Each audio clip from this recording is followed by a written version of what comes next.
오늘 저희가 좀 깊이 들여다볼 자료 묶음이 있는데요. 이게 좀 특별합니다. 2026년 1월 첫 주, 청주에 있는 한 교회의 새해 첫 예배 자료들이에요. 네, 저도 받아보고 아주 흥미롭게 읽었습니다. 그렇죠. 설교문 전문에다가 아이들 성탄절 연극 대본, 그리고 또 분석 노트까지 이걸 통해서 이 공동체가 앞으로 어떤 그림을 그리고 있는지 그 비전의 핵심을 한번 파헤쳐 보려고 합니다. 네. 특히 선교적 교회 X29 그리고 세상을 가슴 뛰게 하는 것, 이 세 가지 키워드가 계속 반복되더라고요. 이 부분을 한번 집중적으로 파고들어보죠. 네, 좋습니다. 이게 사실 단순히 한 종교 공동체의 계획 이런 걸 넘어서는 이야기 같아요. 아, 그런가요? 네, 오늘날 공동체라는 게 어떻게 세상하고 관계를 맺어야 하는가, 여기에 대한 어떤 하나의 흥미로운 제안처럼 읽혔습니다. 스스로를 어떻게 재정의하고 또 세상과 어떻게 소통하려 하는지 그 구체적인 방법론이 담겨 있더라고요. 맞아요. 바로 그 지점부터 시작해보면 좋겠네요. 첫 번째 키워드, 선교적 교회요. 네, 이게 기존 한국교회의 주된 목표였던 성장과는 완전히 결이 다른 개념 같았어요. 자료에서도 짚어주듯이 8, 90년대 한국교회의 키워드는 성장주의였잖아요. 그렇죠. 얼마나 많이 모이느냐, 재정이 얼마냐 하는 그 숫자의 성공. 네, 근데 이 설교는 바로 거기서 질문을 확 뒤집어 버리더라고요. 맞습니다. 기존의 질문이 어떻게 더 많은 사람을 교회 안으로 데려올까 이거였다면 이 선교적 교회의 질문은 어떻게 우리가 세상 밖으로 나가서 이웃과 관계를 맺고 그들에게 실질적인 도움이 될까로 바뀌는 거죠. 와, 이건 성공의 기준 자체로 완전히 바꾸겠다는 선언이네요. 그렇죠. 내부의 양적 팽창에서 외부를 향한 질적 영향력으로요. 그 전환을 위해서 아예 구성원들의 정체성을 새로 규정하는 부분이 정말 과감하다고 느꼈어요. 어떤 부분이요? 그냥 신도가 아니라 각자가 청주시 복대이동에 파송된 선교사라는 거예요. 아, 맞아요. 그렇게 생각의 틀을 바꾸니까 교회 건물은 자연스럽게 선교센터가 된다. 이 논리가 아주 흥미로웠습니다. 바로 그게 이 개념의 핵심이거든요. 신앙생활의 주 무대가 더 이상 교회 건물 안이 아니게 되는 거죠.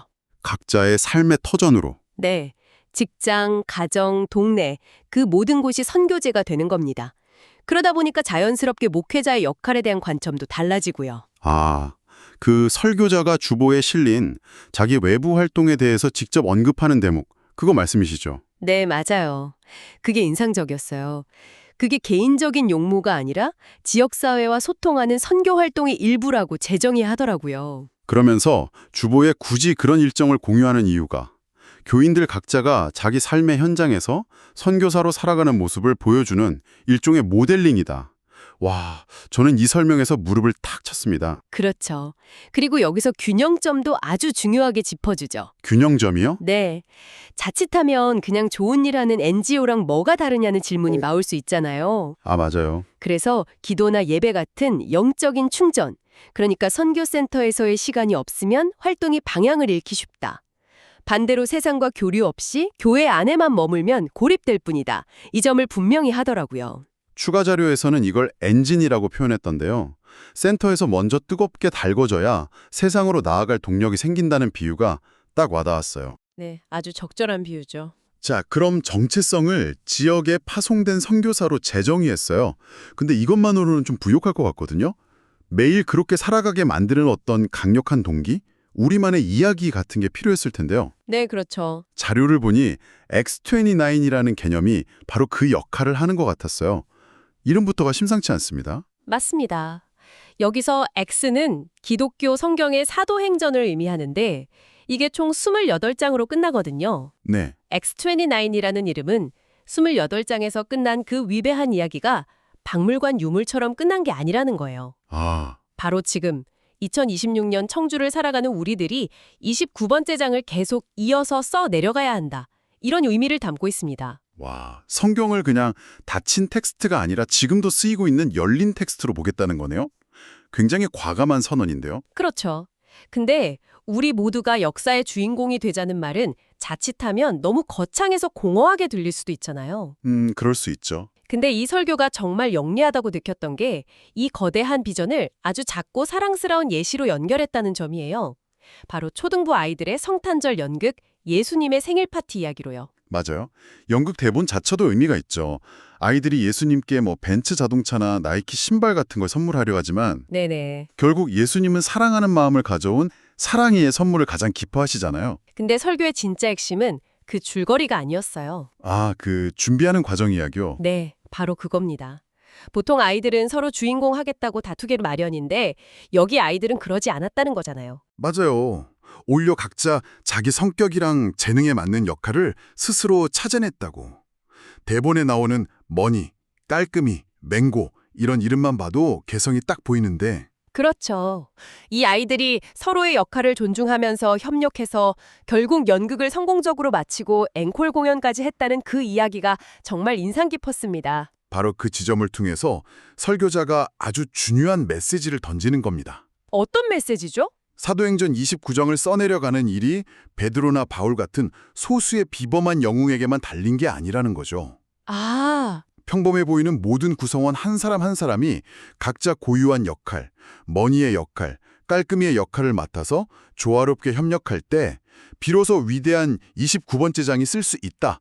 이걸 아이들의 순수한 연극을 통해 아주 효과적으로 보여준 셈입니다. 거대한 서사를 평범한 사람들의 작은 협력으로 구체화시킨 거네요. 정확합니다. 자, 그럼 새로운 정체성, 선교사도 생겼고 그걸 이끌어갈 강력한 서사 X29도 만들어졌어요. 하지만 이런 이야기가 실제 삶에서 어떻게 구현되는지 보여주지 못하면 그냥 좋은 구호에 그치고 말겠죠. 그렇죠. 이제 증명의 단계가 필요하죠. 설교 마지막 부분, 세상을 가슴 뛰게 하는 것이라는 주제가 바로 그 증거들을 제시하는 파트 같았어요. 맞습니다. 근데 여기서 정말 흥미로운 점은 이 설교가 제시하는 가슴 뛰는 순간들이 무슨 번개가 치고 바다가 갈라지는 그런 기적이 아니라는 거예요. 오히려 아주 소소하고 일상적인 사건들이었죠. 네. 그래서 오히려 더 큰 울림을 주더라고요. 캄보디아 플로깅 사례가 딱 그랬어요. 교인들이 그냥 동네에서 꾸준히 쓰레기를 주웠을 뿐인데 네. 캄보디아에서 플로깅을 시작했다는 편지를 보내왔다는 이야기요. 청주 복대이동 골목에서 시작된 작은 쓰레기 줍기가 시공간을 넘어서 캄보디아까지 긍정적인 파문을 일으킨 거잖아요. 정말 예상치 못한 연결이죠. 네. 동네 보일러 가게 사장님 이야기는 한술 더 떠요. 훨씬 더 조용하고 일상적이죠. 아, 그 이야기도 있었죠. 특별히 뭔가를 전하려고 애쓴 것도 아니고 그냥 꾸준히 오가며 진심으로 인사만 나눈 사이였는데 어느 날 그 사장님이 아내분에게 그랬다는 거 아니에요. 만약 교회를 나가게 된다면 저 광림교회로 가야 할 것 같다고요. 와, 때로는 수많은 말보다 그냥 한결같은 모습으로 신뢰를 주는 것 자체가 가장 강력한 메시지가 될 수 있다는 걸 보여주네요. 네, 정말 좋은 사례라고 생각해요. 여기서 정말 소름 돋는 부분은 신학생들 이야기였어요. 아, 그 대목이요. 교회를 방문했던 신학생 20명이 학교에 돌아가서 이 교회 이야기만 하고 다닐 정도로 큰 감동을 받았다는 것까지는 뭐 그럴 수 있다고 생각했는데 진짜 놀라운 건 그날 예배에 바로 그 소문을 들은 학생의 친구의 친구가 직접 교회를 찾아왔다는 대목이었어요. 맞아요. 이게 그냥 좋은 이야기에서 그치는 게 아니라 실제로 새로운 사람을 이끄는 힘이 있다는 걸 눈앞에서 보여준 거잖아요. 정확합니다.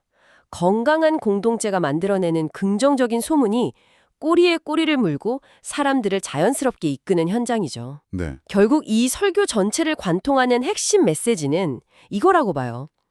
세상을 가슴뛰게 하는 일은 거창한 구호나 이벤트가 아니라 먼저 우리 자신이 각자의 삶의 자리에서 가슴 뛰는 일을 하는 것에서 시작된다는 것. 그리고 그 심장박동은 언제나 세상과의 만남 속에서 작고 신실한 행동들이 예상치 못한 연결을 만들어낼 때 가장 크게 울린다는 것이죠. 오늘 이 자료들을 통해 나눈 이야기들을 한번 정리해 볼까요? 2026년을 시작하는 이 교회의 비전은 교회의 덩치를 키우는 성장 패러다임을 과감히 버리고 네? 구성원 한 명 한 명이 지역사회 속으로 깊이 들어가는 선교 패러다임을 택하겠다는 선언이었네요. 그렇죠. 그리고 성경의 위대한 역사를 멀리서 구경하는 방관자가 아니라 바로 지금 여기서 다음 장을 써내려가는 참여자가 되겠다는 다짐이었고요. 그리고 그 과정에서 느끼는 기쁨이 거창한 기적이 아니라 이웃에게 미치는 작지만 실질적인 긍정적 영향력 속에서 발견된다는 고백이기도 했습니다. 맞습니다. 설교 마지막에 인용한 빌립보서 9절이 이 모든 걸 함축하는 것 같아요. 어그러지고 거스르는 세대 가운데서 세상에서 그들 가운데 빛들로 나타내며 라는 구절 말씀이시죠. 네, 사회적으로 종교에 대한 불신이 깊어지는 시대에 비판만 하고 있을 게 아니라 스스로 빛이 되는 대안을 보여주자는 요청으로 들렸습니다. 이 모든 분석을 마치고 나니 한 가지 흥미로운 질문이 남는 것 같아요. 질문이요? 이 자료들이 유독 강조했던 개념 있잖아요.